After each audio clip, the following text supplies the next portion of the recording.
একবার ভাবুন তো এক জাদুকরী মাছের কথা, যে শুধু কথাই বলে না, ভাগ্যও লিখে দেয়।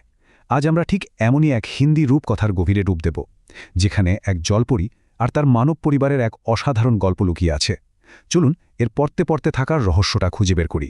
গল্পটা শুরুই হচ্ছে এক অদ্ভুত আর রহস্যময় ভবিষ্যৎবাণী দিয়ে।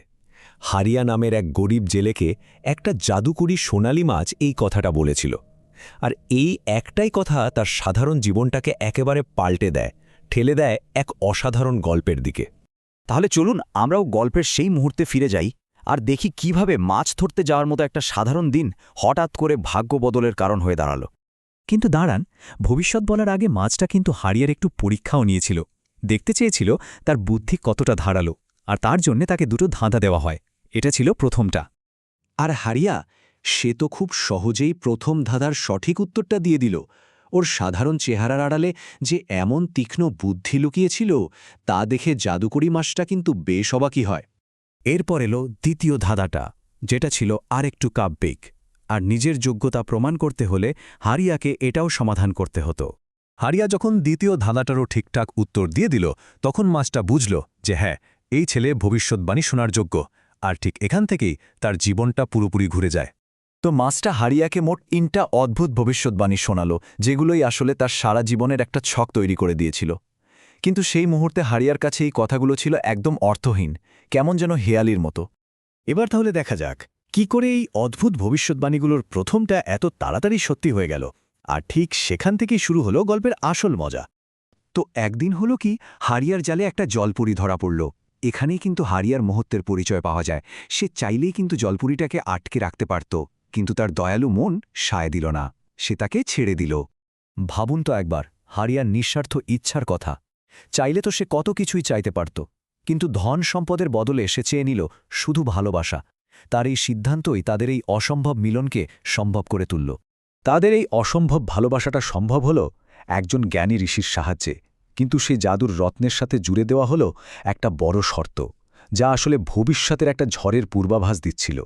এবার দেখা যাক কিভাবে দ্বিতীয় ভবিষ্যৎবাণীটা সত্যি হল, আর তাদের সাজানো গোছানো সুখী পরিবারে একটা বড় সংকট নেমে এলো। দেখতে দেখতে বেশ কয়েকটা বছর সুখেই কেটে গেল। তাদের 2 ছেলেও হল, আরাভ আর ভিভান। কিন্তু ভাগ্য সবসময় একরকম থাকে না, তাই না? একটা ছোট্ট ভুল, একটা দুর্ঘটনা, আর নিমেষেই তাদের পরিবারটা ছিন্ন ভিন্ন হয়ে গেল। সেই দ্বিতীয় ভবিষ্যৎবাণীটাও ফলে গেল।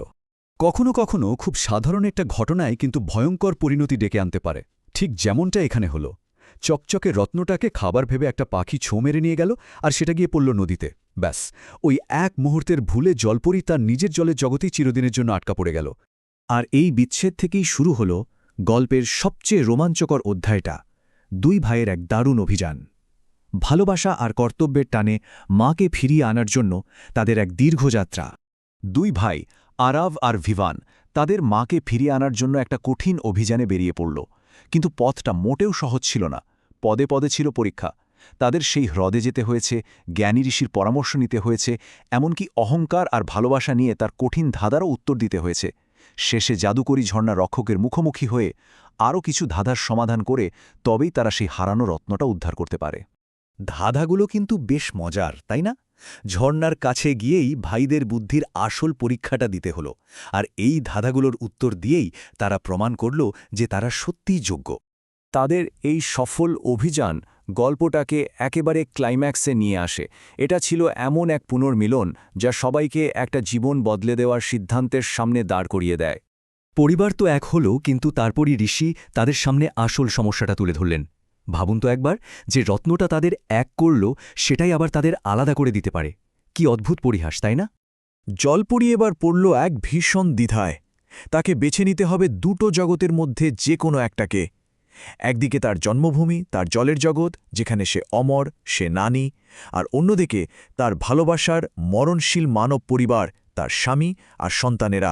কিন্তু জলপরী এমন এক সিদ্ধান্ত নিল যা গল্পের মোড়টাই পুরোপুরি ঘুরিয়ে দিল।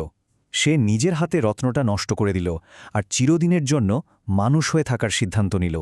সবকিছুর ঊর্ধ্বে সে তার পরিবারকেই বেছে নিল। আর এভাবেই আমরা গল্পের একেবারে শেষ পর্বে চলে এসেছি, যেখানে কাহিনীর আসল শিক্ষাটা পরিষ্কার হয়ে উঠবে। গল্পটা যেখানে শুরু হয়েছিল যেন সেখানেই ফিরে এলো। বহু বছর পর হারিয়ার সাথে আবার সেই সোনালি মাছটার দেখা হলো। কিন্তু এবারের হারিয়া আর আগের হারিয়া এক নয়। এই দীর্ঘ যাত্রা তাকে একজন সাধারণ জেলে থেকে জ্ঞানী মানুষে পরিণত করেছে। সে এখন স্বাধীনতা আর সহানুভূতির মূল্য বোঝে, তাই সে আর প্রকৃতির ওপর জোর খাটাতে চায় না।